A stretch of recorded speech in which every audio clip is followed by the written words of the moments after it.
Hi everyone. இப்போ நம்ம வந்து சுண்டக்காய் துவையல் எப்படி பண்ணுறதுன்னு பார்த்துக்கலாம். சுண்டக்காய் நல்லா க்ளீன் பண்ணி எடுத்துக்கோங்க.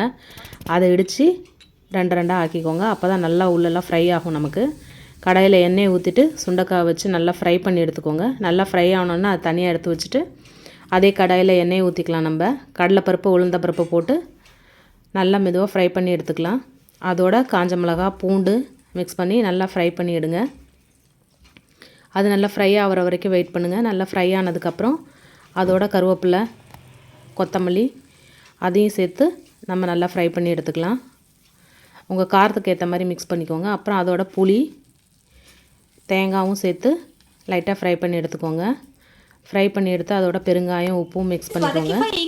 மிக்ஸ் பண்ணிவிட்டு அதை லைட்டாக ஃப்ரை பண்ணி எடுத்துகிட்டு மிக்சியில் நம்ம அரைச்சி எடுத்துடலாம். துவையல் ரெடி. இப்போ நம்ம சூடான சாதத்தோடு பிசைஞ்சு சாப்பிடும்போது டேஸ்ட்டு அல்டிமேட்டாக இருக்கும்.